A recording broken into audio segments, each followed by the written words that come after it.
Ram Ram Saran. Today we are going to discuss the problem of code forces round 894 div 4. I'm going to discuss these 8 problems.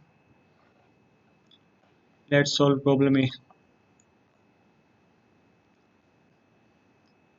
Short. There are 3 cards with letter A, B, C placed in a row in some order. You can do the following operation at most once. Pick 2 cards and swap them. It is possible that the now becomes array A, B, C in one operation. Yes, if it is possible. No, otherwise. Okay. What's the problem saying? Given a permutation of 3 digits ABC, what will be the permutation? ABC, ACB, or BAC, BCA, CAB, and CBA. Now we can what operation I can perform? What operation? I can select any two indexes I and J and them. Swap them. This operation can be performed at most once. Means we can perform only one operation. If the array is ABC, should we need to perform any operation? No need. Otherwise, if we have to create ABC after performing the operation, like what? If the array is ACB, then I can swap C and B. The array will be ABC. What logic hit in your mind? क्या समझ में आया? समझ में यही आ रहा है ना कि ए को ए अगर कोई भी एक पोजीशन अपनी पोजीशन पे रह जाए तो उन दोनों को स्वैप करने पे एरे ए बी सी बन पाएगा या नहीं बन पाएगा, यानी अगर बी अपनी सही जगह पे है तो ए और सी को स्वैप करना पड़ेगा अगर जरूरत पड़ी तो, सी अपनी सही जगह पे तो बी या ए को स्वैप करना पड़ेगा, ए अपनी सही जगह पे तो बी या सी को स्वैप करना पड़ेगा, तीनों ही अपनी सही जगह पे नहीं है जैसे सी ए बी है, then it is not possible, otherwise it is possible. Okay, so अगर अपनी सही जगह पे नहीं है तो it means we will take the input string, and if any of the letter is in its own position, then the answer will be yes, otherwise no. Now let's move to problem B. Good kid. Slavik is preparing a present for a friend's birthday. He has an array A of n digits. The present will be product of all these digits. Because Selvik is a good kid who want to make the biggest product possible, he wants to add 1 to exactly one of its digit. What is the maximum product? Given 9 digits, n is also 9. So input is A0, A1, an minus 1. Oh, but as a birthday gift, he want to take product of all these digits. And in one operation, he can perform at most one operation such that AI plus equals to 1. You can select any of the digit AI and can add 1 to that digit and replace it. So you want to maximize the product. So the simple idea is just we can select any of the digits and increase it by 1 and product all the digits. What will be the time complexity? Big of n square. Brute force. Brute force का क्या time complexity होगा? N square होगा ना, क्योंकि एक बार select किया digits, उसको +1 किया, फिर सबका मल्टीप्लिकेशन किया. जबकि मैंने जो कोड लिखा उसमें क्या सोचा कि कोई भी डिजिट सिलेक्ट करूंगा उसको मैं बढ़ा रहा हूँ, तो उसमें क्या ऑपरेशन परफॉर्म कर सकता हूँ मैं कि मैंने सबको मल्टीप्लाई कर रखा था, multiply divided by A I multiply by A I +1. ये इक्वेशन होगी या नहीं होगी? इनमें से जो मैक्सिमम होगा. पर यहाँ पे एक राड़ा आएगा, what if A I is equal to 0। इस केस को अलग से हैंडल करना पड़ेगा। अगर एरे में एक ही जीरो है, if there is only one zero, then we can add it directly to this value। अगर मान लो 009 है, 099 है, 9 बट जीरो से मल्टीप्लाई होता है, जीरो हो रहा है ना, तो बेटर सबसे बेस्ट ऑप्शन क्या है, इसमें ही ऐड करो। तो ना एक एक जीरो है एरे में, तो क्या हो जाएगा, उसमें जो आंसर आया था ना मल्टीप्लिकेशन का बिना जीरो से मल्टीप्लाई किए वो आ जाएगा। और अदरवाइज क्या आ जाएगा, जीरो आएगा हमेशा। अगर एक या एक से ज्यादा जीरो, अगर एक भी जीरो नहीं है तो मैं क्या करूंगा, ये वाला ऑपरेशन परफॉर्म कर दूंगा कि हर एक में चेक कर लूंगा जिसको मल्टीप्लाई, सबसे बड़े वाले को बढ़ाना ही बेटर होता है वैसे। और देख लेते हैं, ये सारी इंप्लीमेंटेशन वाली प्रॉब्लम थी। मैंने एरे का इनपुट लिया, काउंट कर लिया कितने जीरो है। अगर दो या दो से ज्यादा जीरो है, मतलब एक से ग्रेटर देन या दो या दो से जीरो ग्रेटर ज्यादा जीरो है, तो आंसर जीरो आ जाएगा। अदरवाइज आंसर क्या आ जाएगा, जो वैल्यू थी, मतलब मैंने जो जीरो वाला है उसका मल्टीप्लिकेशन नहीं किया, बाकी को मल्टीप्लिकेशन कर लिया। अगर एक भी जीरो नहीं है तो मैं क्या करूंगा, ये टाइम कर लिया और इसको मल्टीप्लाई कर दिया, और ये मैक्सिमम जो भी इसका मैक्सिमम वो फाइंड कर दूंगा। Okay,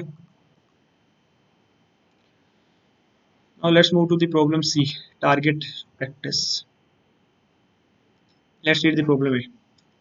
10 by 10 target is made up 5 rings as shown. Each ring has a different point. The outermost ring 1 point, the next ring 2 points, and still go.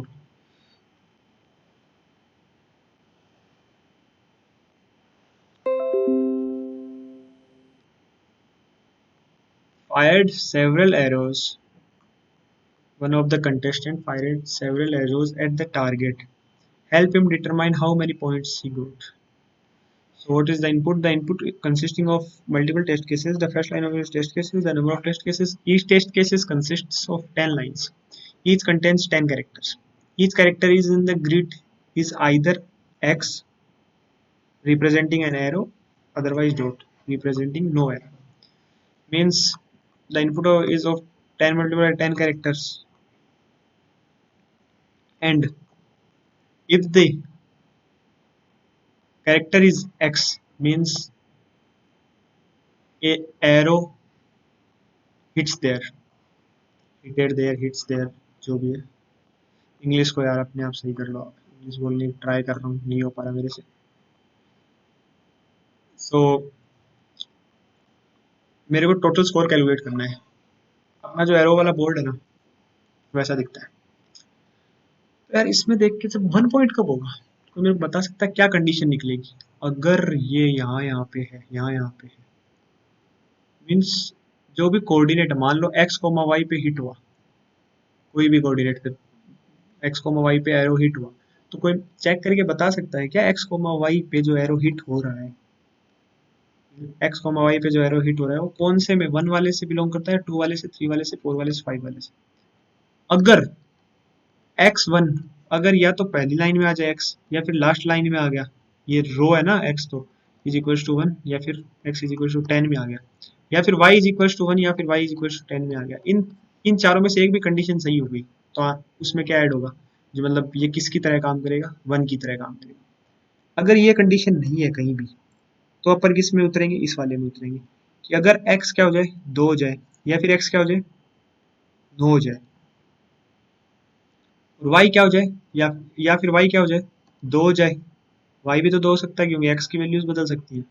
या फिर y क्या हो जाए, 9 हो जाए। यानी x अगर 1 है, y अगर 1 है, या फिर y 1 है, या फिर x क्या है, 10 है, या फिर y क्या है, 10 है, तो स्कोर में क्या ऐड होगा, स्कोर किस से बिलोंग करेगा, 1 वाले से।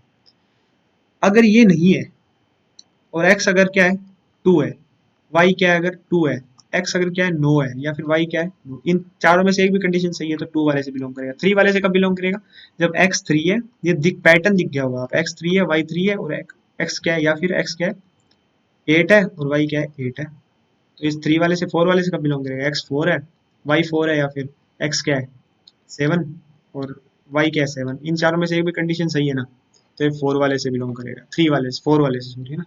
अदरवाइज ये किससे बिलोंग करेगा, 5 वाले से। तो ऐसे 5 कंडीशंस लिखनी है। It will be pretty easy to think about problem C. I taken the input of 10 multiplied by 10 matrix. So for each I comma j and x comma y coordinate, I write the condition if arrow hitted there. अगर वहां पे arrow जाके लगा है तो मैंने क्या conditions लिखी हैं, पहले 1 वाली कंडीशन लिख दी, यही वाली जो यहाँ पे मेंशन की थी, फिर क्या लिख दी, 2 वाले की कंडीशन लिख दी, 3 वाले की लिख दी, 4 वाले की लिख दी, 5 वाले की लिख दी, लास्ट में आंसर प्रिंट हो गया। ओके, डे 4 में यही होता है। शुरू डे 4 जो इन्हीं इनके लिए बहुत बेटर होता है, जो प्रोग्रामिंग को शुरू कर रहे हैं। ये सही इनिशिएटिव दिया इन लोगों ने। इम्प्लीमेंटेशन स्किल इंप्रूव कर देता है और थोड़ा बहुत ऑब्जर्वेशन स्किल भी धीरे धीरे इंप्रूव होती है, क्योंकि ज़्यादा टफ प्रॉब्लम नहीं मिलती और मोटिवेशन भी बना रहता है, क्योंकि 4-5 प्रॉब्लम सॉल्व हो जाती है। सबमिशन देख के भी लग रहा हूँ।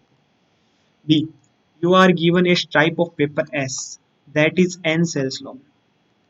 Each cell is either black or white. In an operation, you can take any k consecutive cells and make them all white. Okay, find the minimum number of operation needed to remove all black cells. मेरे को n length की cell given है, n length का given है, जैसे 5 length का, कुछ black होंगी, जैसे मान लो 2 ब्लैक है, बाकी सारी व्हाइट। तो मैं एक ऑपरेशन में क्या कर सकता हूँ, कोई भी एक सब एरे सिलेक्ट कर सकता हूँ, क्या लेंथ का, k लेंथ का। k लेंथ का कोई भी सब एरे सिलेक्ट कर सकता हूँ। I can select any of the sub array of length k and make all the cells white. So it's pretty simple. देखते ही दिमाग में आया होगा कि मैं सबसे पहले वाले वाइट को पकड़ूंगा, ब्लैक को पकड़ूंगा, उस इंडेक्स से लेके आगे के एक ऑपरेशन, मेरे को उस पर ऑपरेशन तो परफॉर्म करना ही पड़ेगा।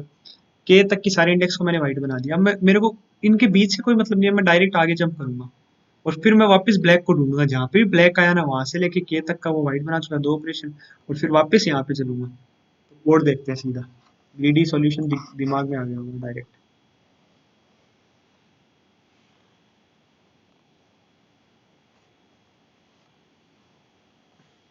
इनको मैं स्ट्रिंग एस का इनपुट लिया, अगर ब्लैक है तो मेरे को क्या करना है, सीधा का सीधा के जंप मारना है। आप बोलोगे आई माइनस माइनस क्यों लिखा, क्योंकि मेरे को पता आई प्लस प्लस यहाँ हो रहा है, ऊपर हो रहा है, और लूप में आई प्लस प्लस कर दे रहा है, तो मेरे को एक बार और आगे ना चला जाए, क्योंकि मेरे को के आगे जंप मार के जाना है ना। आंसर क्या करना है, बढ़ाना है। आंसर यहाँ पे प्रिंट हो गया,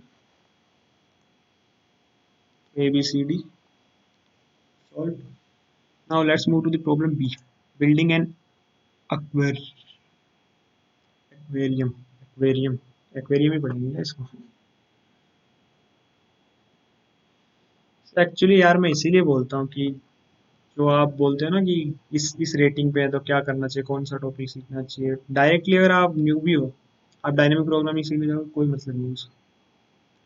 यार डायनेमिक प्रोग्रामिंग पढ़ रखी है, पता ही नहीं है कहाँ ग्रीडी लगता है, कहाँ डायनेमिक प्रोग्रामिंग। पहले न्यू भी हो तो उस टाइम पे डीपी पढ़ो ही मत, डीपी की प्रॉब्लम आएगी नहीं इनिशियली तो उस टाइम न्यूबी से जैसे प्यूपिल बने, प्यूपिल से फिर बाइनरी सर्च पढ़ना है सबसे पहले।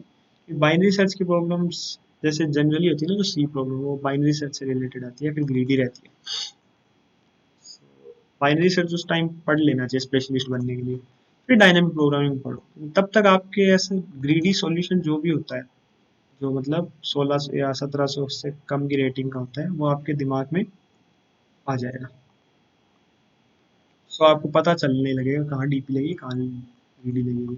इसलिए कुछ लोग बोलते हैं ना डीए से करना चाहिए या सीपी करना चाहिए, दोनों चीज़ें एक जैसी है। बस कॉम्पिटिटिव प्रोग्रामिंग जिसने की होते हैं तो उसको याद रखने की जरूरत नहीं है चीज़ें, कि कहाँ डीपी लग रहा है, कहाँ ग्रीडी लग रहा है, सोल्यूशन डीपी का होगा या फिर ग्रीडी का। सो टाइम वेस्ट नहीं करते हैं, ये पढ़ते हैं। You love fish, that's why you have decided to build an aquarium. You have a piece of coral made of n columns, the ith of which is AI units tall. Afterwards, you will build a tank around the coral as follows. Pick an integer h, the height of the tank. Builds walls of height h on either side of the tank. Okay. Then fill the tank up with water so that the height of each column each h unless the correlation is taller than h then no voter would be at। ठीक है, इस problem को जैसे अभी मैं आपको बताता हूँ बाइनरी सर्च सोचना कैसे, how can come up with binary search solution. It's pretty simple actually. कुछ इस तरीके से अपने को कोई भी यू करना कोई भी एच साइड्स पे बनाना है, फिर मेरे को क्या करना है, जो भी कॉलम्स है ना, जो भी एच से कम के कॉलम है एक्चुअली उनको वोटर से भरना है। कितने साइज का वोटर भरूंगा, जैसे मैंने जो भी एच सिलेक्ट किया ना minus H R of I, अगर कौन सी कंडीशन में H is greater than equal to H R of I, तो इन सब का जो सम होगा ना वो एट मैक्स कितना जाना चाहिए, एट मिन।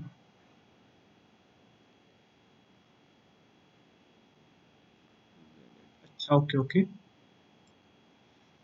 एट मैक्स जाना चाहिए, you can see at most x units water, at most है ना एक्स जाना चाहिए, एक्स से ज्यादा अगर ये सम चला गया ना always greater than equal to X होना चाहिए। तो अगर एक्स से ज्यादा ये सम चला गया तो मेरे को नहीं लेना भाई, हमेशा क्या होना चाहिए, less than equal to X होना चाहिए, सॉरी जो भी ये सम है ऑलवेज। तो मेरे को एच की मैक्सिमम वैल्यू निकालनी इस कंडीशन में। तो एक चीज बताओ, सबसे पहला जो दिमाग में आएगा, कोई भी मान लो एच की वैल्यू है 0 1 2 3, मान लो कोई भी वैल्यू पॉसिबल है एच की, सबसे पहला दिमाग में हर एक एच की एक वैल्यू के लिए चेक कर लूँ तो सॉल्यूशन क्या होता है, बिग ऑफ जो भी एच की वैल्यू मैक्सिमम पॉसिबल हो सकती है, मैक्सिमम वैल्यू मान लो 10.9 पॉसिबल हो सकती है, मल्टीप्लाई बाय चेक करने में एन का टाइम लगता है, टाइम कॉम्प्लेक्सिटी रस्टी हो गई। बाइनरी सर्च कैसे सोचते हैं वो मैं सोचना बताता हूँ। अगर आपको आंसर पता हो, एक चीज बताओ, अगर 4 आंसर है तो क्या मेरे को 3 के लिए चेक करने की जरूरत है, ये बताओ। अगर 4 आंसर है तो 3 के लिए चेक करने की जरूरत नहीं है भाई, मैं 5 आगे वाले के लिए जाऊंगा, क्योंकि मेरे को क्या करना है, एच को मैक्सिमाइज करना है। 4 जब चेक कर चुका हूँ तो 3 को क्यों नहीं करना ना, 3 को चेक। तो एक चीज बताओ, अगर मेरे को आंसर पता हो, सवाल को ऐसे सोचो, उल्टा सोचना शुरू करो, जब कुछ भी इक्वेशन इसको कैसे सिंप्लीफाई करें नहीं दिमाग में, तो एक्चुअली क्वेश्चन को क्या उल्टा सोचना शुरू करो, रिवर्स गेयर में। अगर मेरे को एच की वैल्यू पता है, क्या मैं चेक कर सकता हूँ कि वो एक्स से कम आ रहा है या फिर वोटर, बिल्कुल कर सकता हूँ। कितने टाइम को बिगो फैन में, अब ये वैल्यू पता लगाने में कितना टाइम लगेगा, वैल्यू पे बाइनरी सर्च लगाना, इसके टाइम कॉल पे क्या वो पता होती है, बिगो लॉग ऑफ वैल्यू जो मैक्सिमम पॉसिबल हो सकती है मल्टीप्लाई बाय एन, ये टाइम कॉम्प्लेक्सिटी चल जाएगी। यहीं से आता है दिमाग में। अब आपको बाउंड्री डिसाइड करनी होती है, एच की मिनिमम वैल्यू क्या हो सकती है, 0, तो मैक्सिमम वैल्यू एच की क्या हो सकती है, देखो मैक्सिमम वैल्यू ऐसे सोची जाती है, एक्स की मैक्सिमम वैल्यू है 10^9, ए आई की मैक्सिमम वैल्यू क्या है 10^9, मान लो सारी ए आई क्या होगी 10^9 हो गया, 10^9 हो गया। और अब मेरे को एच डिसाइड करना है कुछ, और टोटल वैल्यू को क्या करना है 10.9 में आना है। सारी वैल्यूज एच, कुछ भी एच डिसाइड होगा जो सबसे बड़ा ही होगा फिर तो H multiply by 10.9 N multiply by 10.9 is equals to, sorry जो भी एच होगा H minus 10.9 multiply by N is equals to 10.9 divided by something some kind of N, H would be equals to 2 into 10.9। N की value क्या कर दूं, 1 कर दूं, तो मैक्सिमम वैल्यू क्या हो सकती है, 2 10^9 ना हो सकती है ना एच की मैक्सिमम वैल्यू, यही होगा मैक्सिमम वैल्यू एच की हो सकती है 2 इंटू 10^9। तो एक्चुअली अब कोड देखते हैं, आपको समझ में ये बाउंड्री डिसाइड करना बहुत जरूरी है। तो एक्चुअली मैंने क्या किया, एरिया फाई का इनपुट लिया, फिर मैंने एल को और आर को ऐसे डिसाइड किया, फिर मैं हमेशा बाइनरी सर्च ऐसे लिखता हूँ यार, R is greater than equal to L, क्योंकि उसमें थोड़ा लफड़ा रहता है, इसको समझना भी आसान है।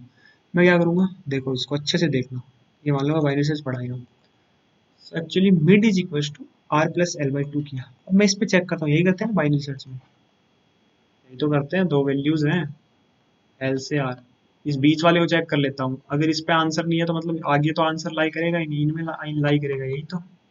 अगर एच की मैक्सिमम वैल्यू निकालनी है तो यही तो। मैंने क्या कि सबके लिए सम कर लिया जो था, अगर सम की value less than equals to X है तो मेरा आंसर क्या हो जाएगा, क्या आंसर उसके बराबर हो सकता है ना, एच की वैल्यू उससे ज्यादा ही होगी, या फिर वो हो सकती है या फिर उससे ज्यादा, तो मैंने वो वैल्यू डाल दिया आंसर की। और फिर मैं किस में चेक करूंगा, आगे वाले इंटरवल में। तो मैंने आगे वाला इंटरवल क्या कर रहा हूँ मैं, L is equal to mid plus one, mid नहीं कर रहा मैं यहाँ पे, क्योंकि मैंने ये कंडीशन लिखी है ना, तो मेरे को मिड के लिए चेक करने की जरूरत नहीं है, पर मिड प्लस वन से लेके जो लास्ट ऑप्शन है वहां तक चेक करने की जरूरत है। आर इज इक्वल टू क्या है, अदरवाइज क्या करना, R is equal to mid minus one, क्योंकि आर के लिए मेरे को चेक करने की जरूरत है, मैं चेक कर चुका नहीं हुआ आंसर पॉसिबल। ये क्या आ गया अपना आंसर, ऐसे प्रिंट हो गया। तो ये बाइनरी सर्च लिखने का सबसे अच्छा तरीका होता है। डेसिमल वाले में ऐसा नहीं लिखा जाता, otherwise this is the best option to write binary search solution. So now let's read the problem F, money trees. इसमें मैं बताऊंगा कि मैंने चार होम सबमिशन क्यों मारे, बिकॉज ऑफ मेरे को ये चीज गड़बड़ लगी, मोर देन के फ्रूट्स लिखा है ना। पहले प्रॉब्लम पढ़ लेते हैं। Luca is in front of row of ant trees. Ith tree has AI fruit and height hi. He wants to choose a contiguous subarray of the array such that hi is divisible by hi plus 1. Okay. He will collect all the fruit from each of the tree in the subarray. He will collect. Okay. However, if he collects more than k fruits in total, he will get caught. भाई एक चोर है, आम मान लो आम का पेड़ है, वहां पे चोरी करने घुसा। ठीक है, चोर कब चोरी कर सकता है भाई, एक चोर का एक नियम कायदा है भाई। चोर को ये चीज बहुत ज्यादा पसंद है कि सब पेड़ों की कुछ हाइट, मान लो ये पेड़ों की हाइट है, ये मान लो पेड़ों की हाइट है ना, अगर एच आई पेड़ की height H I plus one से डिविजिबल है, तो वो एच आई से भी चोरी कर सकता है और एच आई प्लस वन से भी चोरी कर सकता है। अदरवाइज वो एच आई इन दोनों के से एक साथ चोरी तो नहीं कर सकता, या तो उससे चोरी करेगा या इससे चोरी करेगा, यही मतलब समझे है ना। He will collect all the fruits from each of the trees in the subarray. जब उतारेगा तो सारे जितने फ्रूट है, मान लो हर एक ट्री पे ए आई ट्री पे ए आई फ्रूट है, तो ये सारे के सारे जो भी मैक्सिमम सबअरे बना ना, मान लो ये इससे कर सकता है, तो ये सबका सम लेगा, इतने फ्रूट ये चोरी कर सकता है। अगर उसने गलती से भी के से ज्यादा फ्रूट चोरी कर लिया, तो भाई वो उसके बाद जो भी थैला है उसमें छुपा नहीं पाएगा, मतलब के की कैपेसिटी ऐसा समझ लो, भागते हुए पकड़ा जाएगा अदरवाइज। मेरे को मैक्सिमम लेंथ ऑफ सबेरे बताना है। वो चोर चाहता है कि यार मैं अलग अलग पेड़ों से आम लेके जाऊँ, ट्राई चाहता है कि वो मैक्सिमम लेंथ ऑफ सबेरे चोरी करेगा ना। तो मान लो एक इंटरवल में चोरी कर ली उसने, कोई भी सबेरे में लगातार ही करेगा, आगे नहीं करेगा, वो उसके लिए आसान पड़ेगा। और वो अलग अलग पेड़ों से आम चुराना चाहता है, मैक्सिमाइज करना चाहता है क्या लेंथ को। प्रॉब्लम समझते हैं। अपने एट्रीब्यूट्स क्या किया गिवन है, एक तो एम गिवन है, एक के गिवन है। के क्या है मेरे पास, के है कि चोर की थैली में उससे ज्यादा आम निकल सकते, मोर देन के मैंगोज नहीं डल सकते। मोर देन का मतलब होता है ग्रेटर देन के, भाई मैंने क्या समझ लिया था, ग्रेटर देन इक्वल टू के या के से ज्यादा। मोर देन लिखा है ना, इसलिए मेरे चार होम सबमिशन थे जो भी था। मोर देन के सब के लिखा है, तो ग्रेटर देन इक्वल टू के नहीं है, ग्रेटर देन के है, तो मतलब के तक आम मैंगोज तक डल सकते हैं चोर की थैली में। ठीक है, अब गिवन क्या है, हर एक मैंगो ट्री की हाइट गिवन है, एच जीरो एच वन ऐसे करके एच एन तक आएगी, एच एन माइनस वन तक। आइथ मैंगो ट्री की हाइट क्या है, एच आई है। चोर का एक उसूल है, चोर चोरी करेगा तो लगातार पेड़ों से करेगा। अगर मान लो उसने ऐसे चोर को चोरी करनी है, इन पेड़ों से चोरी करेगा, मान लो एल से आर तक, एच एल प्लस वन ऐसे करके एच आर तक सारे पेड़ों पे चोरी करेगा। चोरी तभी करेगा जब पूरे सब एरे के अंदर जो भी एच आई एलिमेंट है, H I percent H I minus sorry H I minus one percent H I should be equal to zero. अगर H I minus one H I से डिविजिबल है तो तभी चोरी करेगा। और एक पेड़ में मैक्सिमम मैंगोज कितने हैं, ए आई मैंगोज हैं, तो ये सारे मैंगो चोरी कर लेगा, A L plus A R. मेरे को कोई ब्रूट फोर्स तरीका बता सकता है क्या, भाई ब्रूट फोर्स हमेशा सोचनी चाहिए इसकी, कि एक्चुअली मेरे को लेंथ पता करनी है, मैक्सिमम लेंथ ऑफ सब है, वो डिफरेंट डिफरेंट से चोरी करना चाहता है। तो मैं हर एक लेंथ को जैसे वन टू थ्री फिक्स कर दूं, अलग अलग लेंथ एन तक, हर एक लेंथ के लिए वन के लिए चेक कर लूं, अगर यस है तो मेरे को टू के लिए भी चेक करना पड़ेगा, तीन के लिए भी, जो भी मैक्सिमम आया ना वो आंसर प्रिंट कर दूंगा। तो कितने में चेक कर सकता हूँ, कोई बता सकता है मेरे को कि मैं, मतलब मेरे पास अगर कोई लेंथ गिवन है एल, क्योंकि इस पे आइटरेट कर रहा हूँ मैं, बिग ऑफ एन इसका लग गया, तो क्या मैं ये एल लेंथ फिक्स करके उसको चेक कर सकता हूँ क्या इतने लेंथ का वो पॉसिबल है या नहीं, ये सब बिल्कुल कर सकता हूँ। कैसे? मान लो अपन किसी इंडेक्स, हर एक इंडेक्स पे आइटरेट कर रहे हैं, ith इंडेक्स पे अभी, तो मेरे को यहाँ से एल लेंथ की वो लेनी है। कब ले सकता हूँ? कि जो भी कोई भी प्रीवियस वैल्यू है, मान लो मैं प्रीवियस वैल्यू स्टोर करके रख रहा हूँ। प्रीवियस वैल्यू में क्या स्टोर करके रख रहा हूँ कि एच आई और वो वाली कंडीशन जहाँ सेटिस्फाई नहीं हो रही, ये वाली कंडीशन जहाँ सेटिस्फाई नहीं हो रही, percent H I sorry G zero नहीं हो रही, वो वाला मैं स्टोर करके रख लूंगा पॉइंट। कि मैं भाई इससे पीछे तो नहीं जा सकता, मेरे को पता है कि मैं इस आई से पीछे नहीं जा सकता, मान लो इस जे से पीछे नहीं जा सकता, ये मेरे को पता है, ये मैंने प्रीवियस में स्टोर करके रखा है। मैं अगर ये वैल्यू आई माइनस प्रीवियस यानी जो लेंथ है अभी जिस आई पे हूँ प्लस वन की वैल्यू अगर इस लेंथ से ज्यादा है तो मैं चोरी कर सकता हूँ इतने के इतने आम, अदरवाइज मैं क्या आम नहीं चोरी करूंगा, चोर का उसूल उसूल टूट जाएगा भाई। तो ये कंडीशन होनी चाहिए। और ये स्टोर कैसे करके रख सकता हूँ मैं? स्टोर सिंपली ऐसे लिख कर सकता हूँ ना, array of I minus array of, sorry मतलब मैं प्रीफिक्स सम में स्टोर कर लूंगा। तो मतलब ये इनके और इसके बीच में, जैसे ए एल प्लस, मेरे को एल पता है, एल क्या है, एल की वैल्यू क्या हो जाएगी, I minus length plus one. L की वैल्यू ये, आर की वैल्यू क्या आई है। इन सबके बीच का सम कैसे निकाल सकते हैं? बिग ऑफ वन में निकाल सकते हैं ना, प्री कैलकुलेट करके प्रीफिक्स सम से। ओके, ये चीज समझ में आई। तो कितने टाइम कॉम्प्लेक्सिटी में मैंने एक एल के लिए मैं चेक कर पाया बिग ऑफ एन में, और एल पे आइटरेट कर रहा था एन स्क्वायर। अब क्या मैं इस एल वाले को ऑप्टिमाइज कर सकता हूँ क्या? मेरे को क्या करना है, लेंथ को मैक्सिमाइज करना है।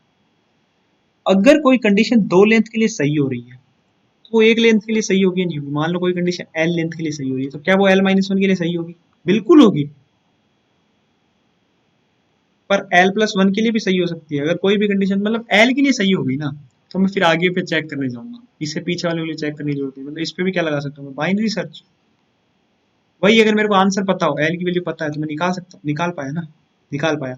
और एल की वैल्यू पे कैसे आइट्रेशन कर सकता हूँ? वही बाइनरी सर्च टॉप की। एल की वैल्यू पे तो time complexity big of N log N हो गई, क्योंकि अब एन की वैल्यू क्या हो सकती है मैक्सिमम, एल की वैल्यू जो भी लेंथ की वैल्यू वो एन हो सकती है मैक्सिमम, तो लॉग ऑफ एन होगी ना। ठीक है, कोई दिक्कत नहीं। कोड देखते हैं, कोड को समझने की कोशिश करता हूँ।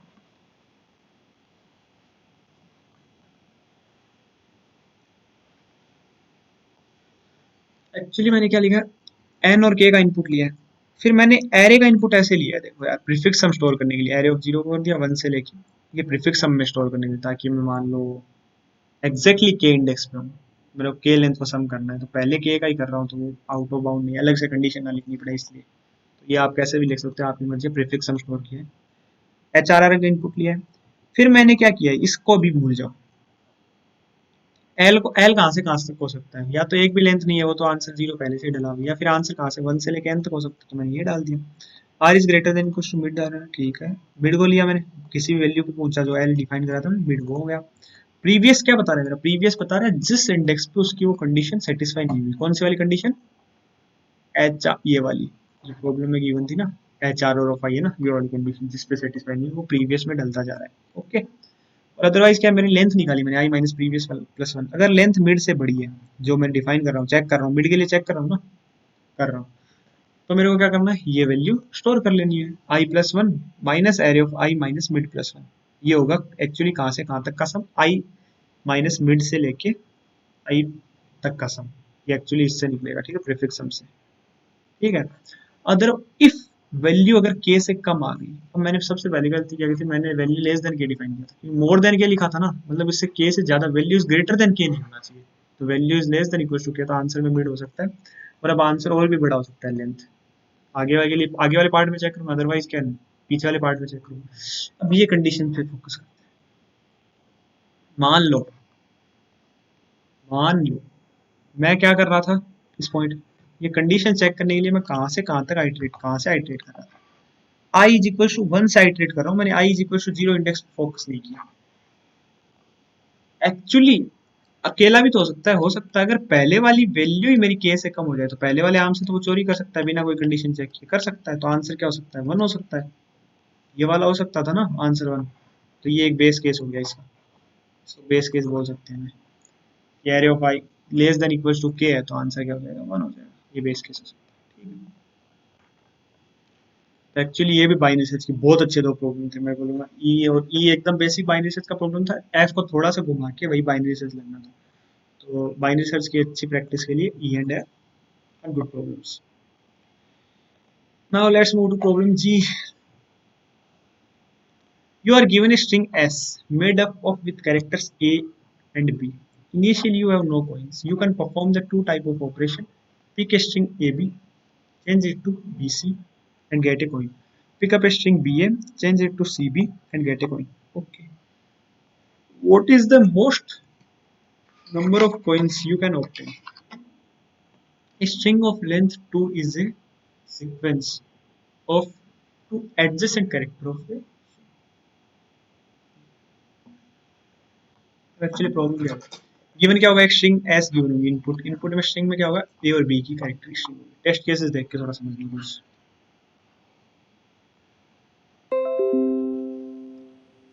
एक पॉइंट पाने के लिए मैं क्या कर सकता हूँ, पहले इस टेस्ट केस में देखते हैं। एक कॉइन पाने के लिए अपने को क्या गिवन होगी, एस सब स्ट्रिंग गिवन होगी जिसमें ए बी ऐसे कुछ होगी, कोई भी स्ट्रिंग गिवन होगी। एक कैरेक्टर क्या हो सकता है, ऐसा ही क्या हो सकता है, या तो ए होगा या क्या होगा, बी होगा। अब मैं क्या कर सकता हूँ, कोई भी सब स्ट्रिंग उठा सकता हूँ टू लेंथ की। अगर वो ए बी है तो इसको किस में कन्वर्ट कर सकता हूँ, बी सी में। अगर वो बी ए है तो इसको किस में कन्वर्ट कर सकता हूँ, सी बी में। यार अब टेस्ट केस देखते हैं, कॉइन्स प्राप्त होंगे। जैसे A B A B B A, क्या मैं इस बी ए बी को कन्वर्ट कर सकता हूँ किसमें, बी सी में। इस बी ए को किसमें कन्वर्ट करता हूँ, सी बी में। तो मेरे को कितने कॉइन मिले, दो कॉइन मिले। एक्चुअली प्रॉब्लम हो गई, दो कॉइन्स आए, आंसर सही है। ए बी ए देखो, या तो मैं इसको कन्वर्ट कर दूं क्योंकि ये बनाएगा अपना बी सी ए, अब कुछ कन्वर्जन नहीं हो सकता, या फिर इसको कन्वर्ट कर दूं तो भी एक ही कॉइन आएगा। बी ए को किसमें कन्वर्ट कर दिया, सी बी में, तो भी एक ही कॉइन आया ना। एक्चुअली एक कॉइन आया, ठीक है। अब टेस्ट केस ये देखते हैं, बी ए बी, सारे टेस्ट केस देख लो। ए बी, इस बी ए को कन्वर्ट कर सकता हूँ, इस बी ए को कन्वर्ट कर सकता हूँ, इसमें से और इसमें से कोई भी कन्वर्ट कर सकता हूँ जो भी मैं चाहूँ, ठीक है। तो कितने कॉइन्स हो सकते हैं, तो सॉरी आपका ये तरीका था दो, पर यहाँ देखो बी ए को कन्वर्ट करते क्या बना, C B A B A, excuse me brother, ये बी है, इस बी ए को मैं किस में कन्वर्ट कर सकता हूँ, किस में, सी बी ए बी ए। अब इस बी ए को वापस कन्वर्ट कर सकता हूँ सी बी में। तो एक चीज जो समझ में आई क्या, एक पैटर्न दिखा आपको यहाँ पे। अगर कोई भी सब सीक्वेंस है ऐसे ए ए ए ए ए ए ए ए ए बी, इस ए बी को किस में कन्वर्ट करता हूँ, बी सी में। फिर इस ये बी इसके साथ रिलेशन बनाएगा तो ये किसमें, बी सी में कन्वर्ट हो जाएगा, तो ये वापस इसके साथ रिलेशन प्राप्त, नंबर ऑफ एज। क्या मैं इस ऑपरेशन को ऐसे लिख सकता हूँ क्या, ये बी एक, ये ए एक बी सारे ए को संभाल लेगा ना, इधर वालों को सबको संभाल सकता है, सेम ऐसे ही। क्या ये सबको संभाल सकता है, बिल्कुल संभाल सकता है। अब यहाँ पे लॉजिक सोचना शुरू कर, मान लो कोई सब एरे ऐसा है, केसेस बनाना शुरू करते हैं, बी ए ए, ठीक है। ये बी किसको संभालेगा भाई, अगर ये बी इनको संभालने गया जैसे, तो क्या होता है, पहले ऑपरेशन के बाद बी सी, किसको क्या होता है, बी सी बी सी, तीनों बन गए। लास्ट में क्या बन गया, ये बन गया, ये वाला इसको कितने कॉइन्स मिले, तीन कॉइन्स। इधर जाता तो क्या बनता है, C B C C B और ए, ये बन जाता। या तो ये वाला संभालने जाता है या फिर ये वाला संभालने जाता, तो ये बी कितनों को संभाल सकता है, इनमें से एक को ही संभाल सकता है। तो आंसर क्या था, तीन आता। अब एक्चुअली थोड़ा केसेस सोचना शुरू करो। ए ए ए, मान लो शुरू में बी होता, क्या मैं ये बोल सकता हूँ इनिशियली बी आते ही ना, फिर लास्ट में बी हो या ना हो डजेंट मैटर, इनिशियली अगर शुरुआत बी से हो गई तो जितने नंबर ऑफ एज है ना, एज है एरे में, उतना ही आंसर आएगा। क्योंकि मान लो बी है, ए जितने भी है, ये बी इसको संभाल लेगा। फिर कुछ बी आएगा, आगे जितने भी आए उनको संभाल लेगा। फिर कुछ बी आया, आगे कुछ ए आए उसको संभाल लेगा। जहाँ पे भी खत्म हो रहा है तो total number of edge answer आ गया। सेम विथ उल्टा, लास्ट में अगर बी है तो ये बी क्या करेगा, इन सब ए को संभाल लेगा। इधर बी आएगा तो वो अपने ए को संभाल लेगा, इधर जितने बी है बिना बी के। अगर यहाँ पे जैसे बी आया तो इधर वाले ए को संभाल लेगा। एक केस ये बन गया, तो आंसर क्या आएगा, ए आएगा, काउंट ऑफ ए। जितना ए है आंसर कब आएगा, पहला डिजिट अगर बी हो जाए या फिर लास्ट डिजिट बी हो जाए।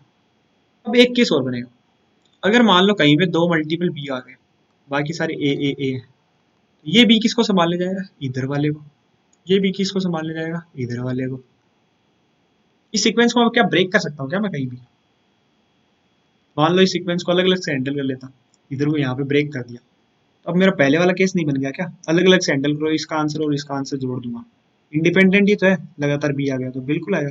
मेरा पहला केस क्या था, लास्ट डिजिट बी आ जाए तो काउंट ऑफ पहले वाले पार्ट में काउंट ऑफ ए वन, तो दूसरे वाले पार्ट में काउंट ऑफ ए टू, दोनों का सम, तो मतलब कितना नंबर ऑफ ए आए कब, अगर कंटिन्यूअस बी आ गए, तो कंटिन्यूअस दो भी आ गए तो वहां पे मैं ब्रेक करके क्या कर बोल सकता हूँ क्या, आंसर क्या आएगा, काउंट ऑफ ए। अब 2 मिनट सोचो, अगर कंटिन्यूअस बी नहीं है और ये भी केस भी नहीं है, दो केस क्या हो गया कि जो मेरा पहला एस ऑफ जीरो, या तो ये बी हो जाए या फिर क्या हो जाए S of M minus one क्या हो जाए, बी हो जाए, तो आंसर क्या आएगा, काउंट ऑफ जितने ए का काउंट है। एक केस और था, अगर कोई भी आई के लिए S of I plus one दोनों बी हो गए, तो आंसर क्या आएगा, काउंट ऑफ। अदरवाइज देखो तीसरा केस, अब अगर ये नहीं है, ए बी ए बी ए ए, ये बी किसको संभाल सकता है, ये इधर वाले को संभाल सकता है, इधर वाले को, बेटर मेरे को ये लग रहा है ये इधर वाले को संभाल लेंगे, इधर वाले को संभाल लेंगे, तो ये एक रह गया ये, तो आंसर क्या हुआ, count of A minus one, ये वाला नहीं आ पाया भाई। तो ऐसे कुछ कंटिन्यूअस एलिमेंट होंगे ए के, कुछ सब एरेज होंगे ए के, बाकी सारे सब एरेज बी के द्वारा संभाल लिए जाएंगे, पर कुछ कोई सब एरे का ऐसा होगा जो नहीं संभाला जाएगा। कौन सा सब एरे ना संभालूं मैं, जिसकी लेंथ क्या हो मिनिमम, जिसकी लेंथ क्या हो मिनिमम।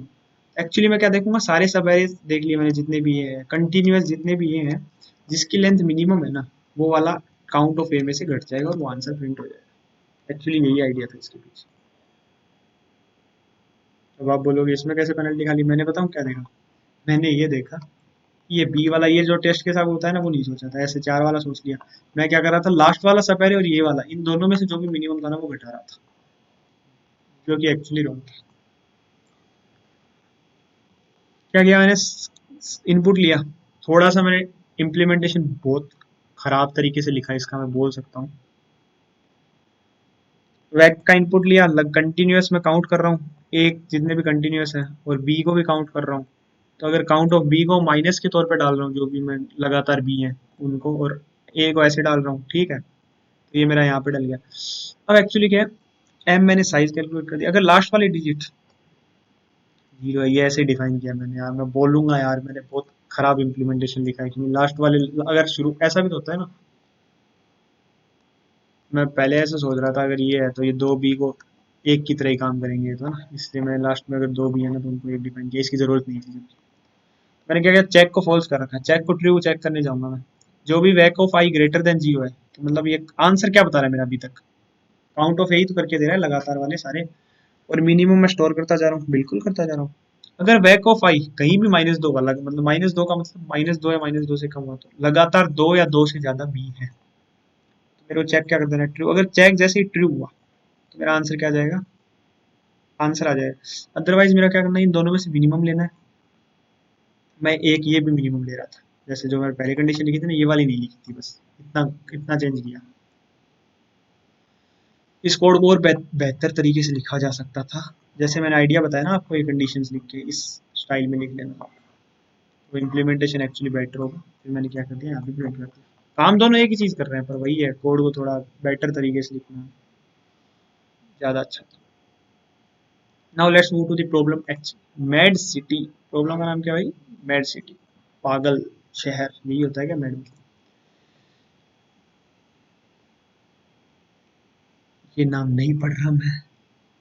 मैड सिटी की जगह Ajay and Raja are in the mad city, which is represented by n buildings with n two-way roads between them. Okay. Raja and Ajay starts at building A and B respectively.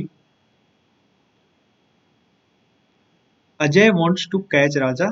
In other words, be in the same building as him or meet on the same road.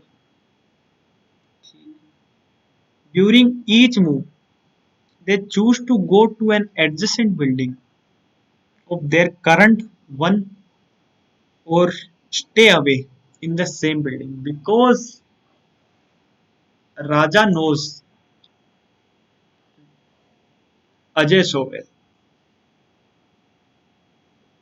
Raja can predict where Ajay will go in the next move.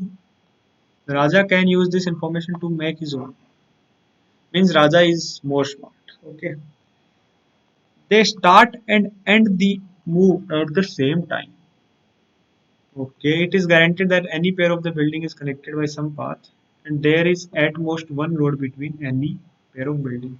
Means the whole graph building connected है मतलब graph ही बनाना वो सारा graph connected है एक ही connected component इसका मतलब ये है कि हर बिल्डिंग का कोई ना कोई पाथ है एक बिल्डिंग से दूसरी बिल्डिंग में जाने का और मैक्सिमम एजेस कितने हैं कितनी रोड्स हैं एंड टू वे रोड्स इसको मतलब समझने की कोशिश करो यार ये प्रॉपर्टीज पे फोकस करते हैं अगर वो एन टू वे रोड की वजह N minus one two way road दे देता जैसे तीन बिल्डिंग है ऐसे कनेक्ट होता ना एन माइनस वन में तो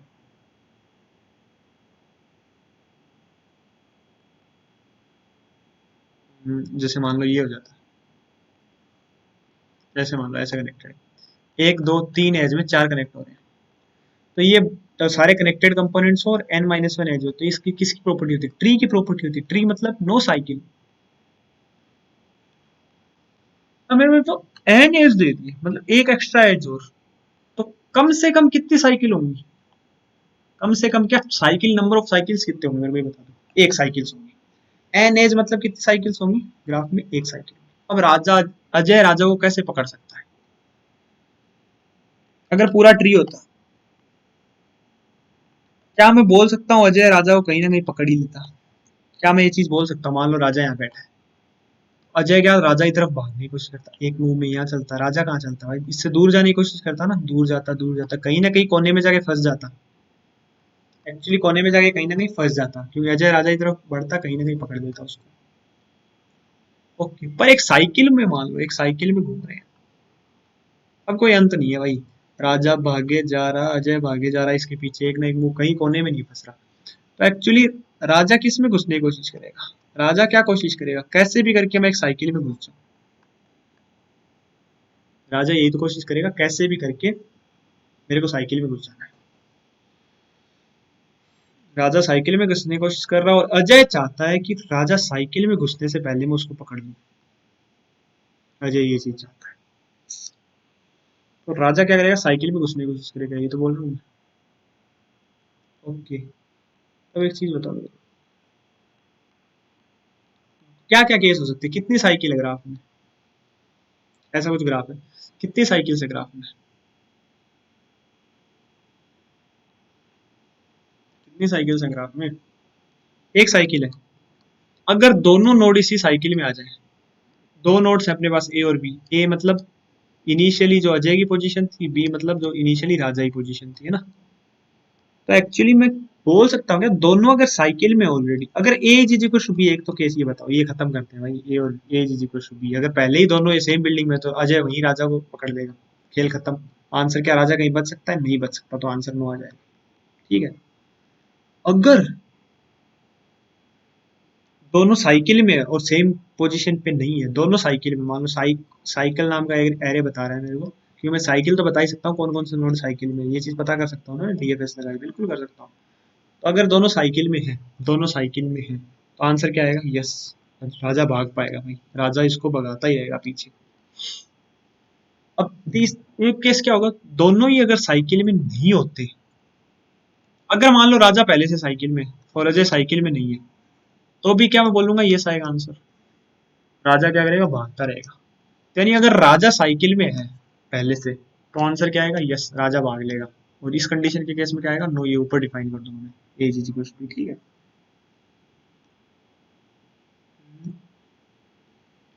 ओके ये चीज समझ में आई तो मतलब मैं साइक मेरे को क्या बता रहा है साइक नाम की एरे बता रहा है साइकिल नाम की एरे बना रखी है अगर साइकिल ऑफ बी एक केस क्या बन गया मेरा ए इज इक्वल टू बी के केस में क्या गया नहीं बच पाएगा नो अगर ये केस नहीं है और साइकिल ऑफ बी अगर ट्रू है मतलब साइकिल ऑफ बी एग्जिस्ट करता है पहले से राजा साइकिल में तो आंसर क्या आ जाएगा यस बच जाएगा अब क्या है भाई, ये केस डिफाइन हो चुका राजा साइकिल में। अब एक केस और क्या होगा, राजा साइकिल में नहीं है, राजा साइकिल में नहीं है, तो राजा क्या करेगा, साइकिल में घुस सकता है। कितने टाइम बाद राजा साइकिल में घुस सकता है, तो उसकी साइकिल से मिनिमम डिस्टेंस कैलकुलेट कर लूंगा साइकिल से, ठीक है।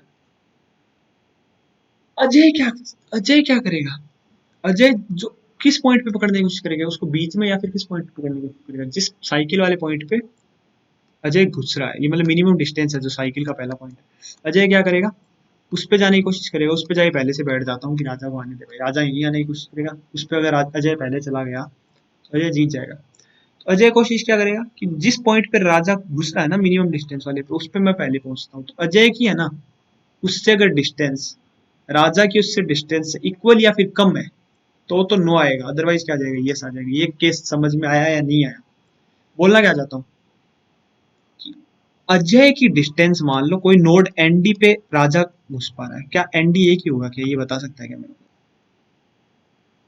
कोई भी साइकिल है, राजा किसी भी ब्रांच से निकल के आ रहा है, क्योंकि ये कोई ब्रांच होगी कनेक्टेड, राजा मान लो इस ब्रांच से आया, तो एनडी यही होगा क्या, हमेशा यही नोड होगा जिसमें साइकिल में घुसेगा, एक ही नोड होगा।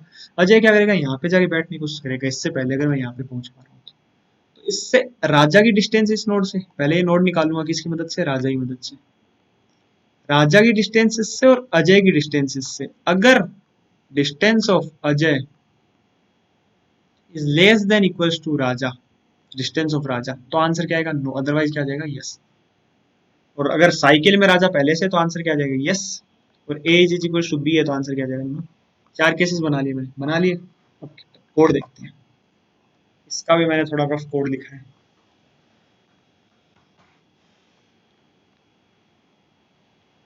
ए बी का इनपुट लिया, मैं एक्चुअली इंडेक्सिंग जीरो से करना चाहता हूँ बिल्डिंग की, इसलिए मैंने माइनस माइनस किया। फिर मैंने क्या किया, ये ग्राफ वगैरह मैंने क्लियर किए मेरे, जो पहले से अगर टेस्ट केस है तो ग्राफ कैसे क्लियर करना पड़ता है। साइकिल, मैंने साइकिल नाम कैसे बनाया कि ये बताएगा कौन कौन से एलिमेंट साइकिल में, और विजिटेड मेरा काम आएगा डीएफएस में। फिर मैंने इनपुट लिया और इसको ग्राफ में डाल दिया।